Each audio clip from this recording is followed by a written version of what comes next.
বিয়ের বাঁধনে দিলীপ ঘোষ এবার কি তাহলে রাজনীতির বাঁধন থেকে মুক্তি? অনেকের মনে জল্পনা, যাতে জল ঢেলে দিয়েছেন দিলীপ আর রিঙ্কু।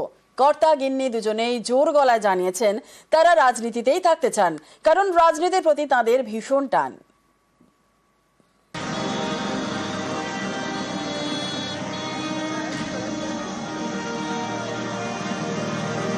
তিনি বাইক চালান,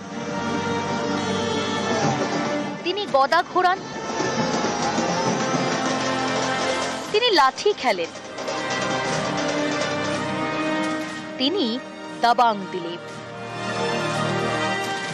রাজনীতি করছি 70-এর মধ্যে, যারা লেজ গুটিয়ে বাড়িতে বসে থাকে বোর আঁচলের তলায়, তারা আমাকে সার্টিফিকেট দিচ্ছে। আর দিলীপ ঘোষ এই মেজাজে রাজনীতি করবো, যতদিন করবে রাজনীতি ছেড়ে দেবো, মেজাজ ছাড়বো না বলে দিচ্ছে।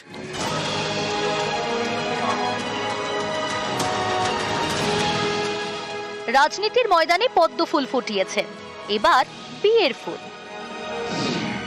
বিয়ের পর কি চুটিয়ে সংসার করবেন দিলীপ ঘোষ? রাজনীতি কি সেভাবে আর করবেন না?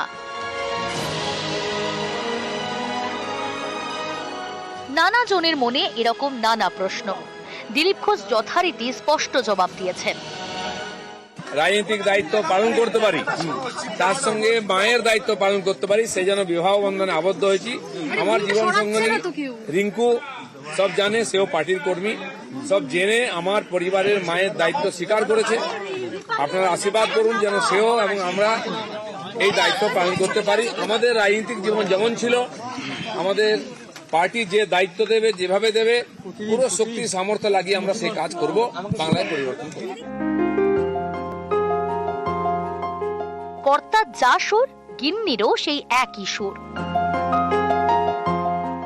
রাজনীতিতে খাসা, রাজনীতিতে আমি ভীষণ প্রোঅ্যাক্টিভ। হ্যাঁ, পার্টিটাকে আমি মন থেকে ভালোবাসি। আমরা দুজনেই, আমরা হচ্ছি পার্টির মানসিক দিক থেকে বলছি, পার্টির আমরা অ্যাসেট। বিয়ের মধ্যে অস্বাভাবিক কিছু নেই। রাজনীতিতে যারা থাকে, সামাজিক জীবনে যারা থাকে, তাদের সমাজের কাজ, রাজনীতির কাজ করতে করতে অনেক দেরি হয়ে যায়। যেমন প্রিয়রঞ্জন দার হয়েছিল। আমরা মাননীয় দিলীপ দার নববধূ যিনি আসছেন, তাদের আগামী জীবন অত্যন্ত শুভ হোক, ভালো হোক। সবারই জীবনে এটা ব্যক্তিগত ব্যাপার, এটা ব্যক্তিগত পরিসর। আমার সেই জন্য মনে হয় ব্যক্তিগত পরিসরে কারো বেশি না ঢোকাই ভালো। 1984 সাল থেকে রাষ্ট্রীয় স্বয়ংসেবক সংঘের প্রচারক। 1999 থেকে 2007 সাল পর্যন্ত আন্দামান ও নিকোবর দ্বীপপুঞ্জে সংঘের ইনচার্জ ছিলেন। 2014 সালে যোগ দেন বিজেপিতে, বঙ্গ বিজেপির সাধারণ সম্পাদক। 2015 সালের ডিসেম্বরে রাজ্য বিজেপির সভাপতি হন দিলীপ ঘোষ। তারপর 2016 সালে খড়গপুর সদরের বিধায়ক। প্রথমবার ভোটে লড়েই জয়। 2019 সালে মেদিনীপুর থেকে লোকসভায় যান। বাংলার মাটিতে বিজেপির অন্যতম বড় সাফল্য 2019-এর লোকসভা ভোটে। তখন এ রাজ্যে বিজেপির ক্যাপ্টেন দিলীপ ঘোষ। তার নেতৃত্বেই বিজেপি সেবার 2 থেকে বেড়ে হয় 18।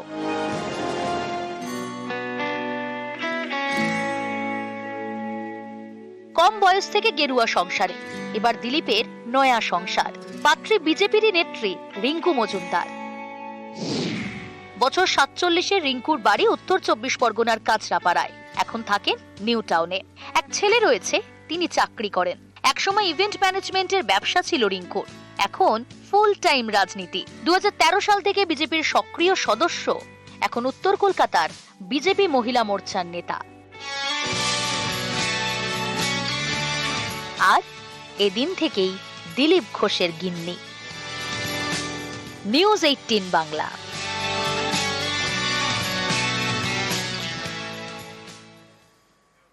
অবশেষে সংসারে দাবাং দিলীপ। গোধূলি লগ্নে শুভ পরিণয়। পাত্রী দলেরই নেত্রী রিঙ্কু মজুমদার। 21-এ আলাপ আর 25-এ মালা বদল। দমদার দিলীপের ব্যক্তিত্বেই বশ পাত্রী। মর্নিং ওয়াকে প্রথম দেখা, 4 বছর পর পাকা কথা। রিঙ্কুর আরাধনায় বিয়ের পিড়িতে চিরতরুণ ঘোষবাবু।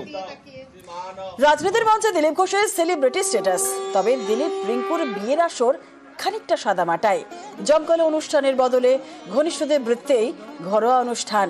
কনের বেশে দিলীপ ঘোষের নিউটাউনের বাড়িতে রিঙ্কু মজুমদার। আর তারপর শুভ দৃষ্টি, মালা বদল, সিঁদুর দান। Happy married life mister and Mrs Ghosh. বিয়ের পর নিউজ 18 বাংলা এক্সক্লুসিভ নবদম্পতি।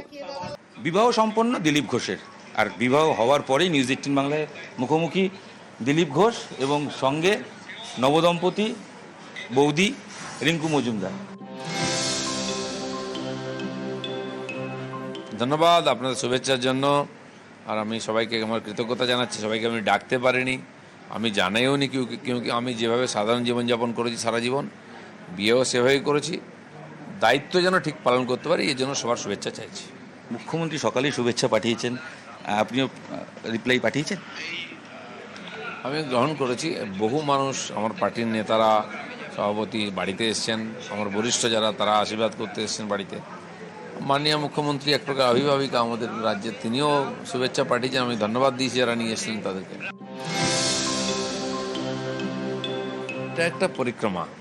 আমাদের ধর্মে ষোড়শ সংস্কারের কথা বলা হয়, তার মধ্যে এটা একটা। সবাই সব করবে এরকম নয়। আমার কাছে প্রয়োজন ছিল না, সময় ছিল না। আর এটা একটা দায়িত্ব পরিবারের প্রতি, সমাজের প্রতি। আর বিয়ের উদ্দেশ্য হচ্ছে সুসন্তান দান করা সমাজকে। উনি আমার কাছে এসে বলেছিলেন, আমাকে অ্যাপ্রোচ করেছিলেন, আমি না বলেছিলাম কারণ আমি ভাবিনি কোনোদিন। কিন্তু আমার মা মাঝখানে সেতুবন্ধ ছিলেন, তার জন্য শেষ পর্যন্ত আমি হ্যাঁ করেছি। শেষ পর্যন্ত একটা শুভ পরিণয় হয়েছে। বিবাহ সম্পন্ন সিঁদুরদান এবং হিন্দু মতে যেভাবে হয় বিয়ে হয়েছে, এবার আপনার প্রথম প্রতিক্রিয়া? আমাদের সব কিছু মাও এগ্রি করলেন, সম্ভব হলো। অনেক প্রতিবন্ধকতাও আসছিল তার মাঝে মাঝে, বুঝতে পারছিলাম না। আমি প্রায় 3 বার আমি কনফিউজড হয়ে যাচ্ছিলাম আদৌ হবে কি, তবে ফাইনালি হলো। আপনি কিভাবে নিজেকে এবার ভোটের ময়দানে নিজেকে তৈরি করছেন, কারণ পার্টনারও বিজেপি নেত্রী? না দেখুন, আমার মা আসার পর থেকে আমাকে খানিকটা বাড়িতে সময় দিতে হয়, নাহলে বাইরেই থাকতাম। তো সেই সমস্যাটা সমাধান করার জন্য রিঙ্কু এসছে। সে বাড়ির দায়িত্ব পালন করবে, তারপর ওরও রাজনীতিতে রুচি আছে, তার যতটা পারবে করবে। সে ব্যবসাও করতো। আর আমি যেভাবে আমার পুরো সময়, আমি তো পার্টির ফুল টাইমার, তো সবসময়ই 24 ঘন্টা পার্টির কাজ করি। তবে পার্টির যে কাজ দেবে, যে নির্দেশ দেবে, সেটা আমি পুরোপুরি করব।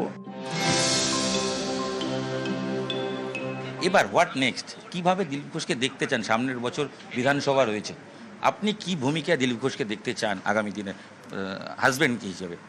ওনাকে পার্টি যা শিডিউল করে দেবেন, যা বলবেন পার্টির গাইডলাইন মেনে উনি স্বতঃস্ফূর্তভাবে নিজের ফুল এফোর্ট উনি দেবেন। উনি সারা বছর উনি রাস্তায় থাকেন, পার্টির কাজে, সংগঠনের কাজে, রাজনৈতিক কাজে, সেটাই করবেন উনি। আরও বেশি করে করবেন, আরও প্রোঅ্যাক্টিভ হয়ে যাবেন। বিয়ের পর কোথাও একটু মানুষ ঘুরতে যায়, কিছু প্ল্যান হলো নাকি একটু রাজনীতির চাপ সামলে?